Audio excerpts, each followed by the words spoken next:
Movie review of Furiosa a Mad Max saga. Mad Max film series లో ఇది 5th installment. Mad Max 1979 తర్వాత Mad Max 2 road warrior, Mad Max beyond thunderdome, Mad Max fury road తర్వాత Furiosa. మనం 2015లో release అయిన Mad Max లో Furiosa character ని చూసాం. ఆ క్యారెక్టర్ ఒక బ్యాక్ స్టోరీయే ఈ సినిమా.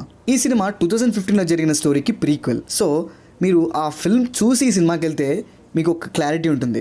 ఇంకా ఆ ముందు చెప్పిన 3 ఫిల్మ్స్ కూడా చూస్తే అసలు ఈ వరల్డ్ ఏంటి, ఇక్కడ వీళ్ళు దేని గురించి కొట్లాడుతున్నారు, అసలు మ్యాడ్ మ్యాక్స్ అనే కాన్సెప్ట్ ఏంటి అని ఫుల్ క్లారిటీ వచ్చేస్తుంది. దాంతోపాటు మీరు కనుక మ్యాడ్ మ్యాక్స్ గేమ్ ఆడి ఉంటే మీకు ఖచ్చితంగా ఈ ఫిల్మ్లో ఉన్న అన్ని ఎలిమెంట్స్ తెలిసే ఉంటాయి.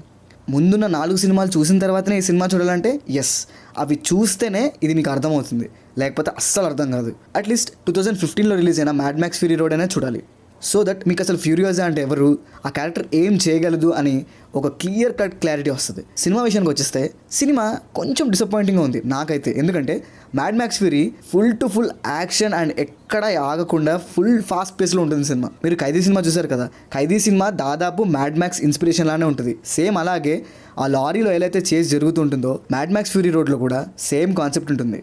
డిసప్పాయింటింగ్ ఇన్ ద సెన్స్ కొంచెం బోర్ కొట్టించింది. ఎందుకంటే ప్రీక్వెల్ దగ్గరకు వచ్చేటప్పటికి మనకి ఆల్రెడీ ఏం జరగబోతుందనే విషయం తెలుసు కాబట్టి సీక్వెల్తో కంపేర్ చేస్తే ప్రీక్వెల్కి కొద్దిగా ఇంట్రెస్ట్ తక్కువగానే ఉంటుంది. మ్యాడ్ మ్యాక్స్ ఫ్యూరీ రోడ్లో ఫ్యూరియోజా క్యారెక్టర్కి తప్పకుండా చాలా మంది ఫ్యాన్స్ ఉంటారు. ఆ క్యారెక్టర్ ఎంత స్ట్రాంగ్ అనేది ఈ ఫిల్మ్లో చూపించారు. Coming to the sound design, cinematography ultimate ఉన్నాయి. సీజీ ఎందుకో కొన్ని చోట్ల తేడా కొట్టింది, అది కొన్ని చోట్ల ఎందుకో కొంచెం చీప్గా అనిపించింది. అది బడ్జెట్ ఇష్యూసో ఏమో తెలియదు. యాక్చువల్లీ 2019లో స్టార్ట్ చేశారు ఈ సినిమా తీయడం. మధ్యలో బడ్జెట్ పెరిగిపోయిందని కూడా చాలాసార్లు ఆర్టికల్స్లో చదివాను. మేబీ అది వన్ ఆఫ్ ద రీజన్ అయి ఉండొచ్చు. ఇంకా యాక్టర్స్ పర్ఫార్మెన్సెస్కి వచ్చేస్తే క్రిస్ హెమ్స్వర్త్ అయితే అల్టిమేట్, క్యారెక్టర్కి భలే సెట్ అయ్యాడు. కొంచెం ఆ థార్ షేడ్స్ కనిపిస్తున్నాయి ఆ గడ్డం వల్లనో దేని వల్లనో కానీ, బట్ ఈవెన్ దో తన క్యారెక్టర్లో అయితే తను స్టాండ్అవుట్ అయ్యాడు. ఇంకా ఫ్యూరియోజా క్యారెక్టర్లో చేసిన ఆన్యా టైలర్ జాయ్ కూడా బాగా పర్ఫామ్ చేశారు.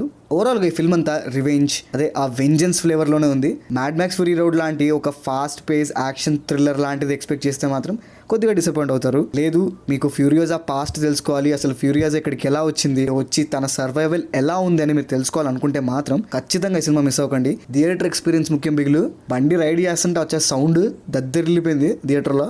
ఖచ్చితంగా థియేటర్లో చూడండి మీరు కనుక ఫ్యూరియోజా ఫ్యాన్ అయి ఉంటే. ప్రీవియస్గా వచ్చిన ఏ పార్ట్స్ చూడకుండా ట్రై చేద్దామని వెళ్తే మాత్రం మీకు అర్థం కాదు, ప్లస్ డిసప్పాయింట్ కూడా అవుతారు.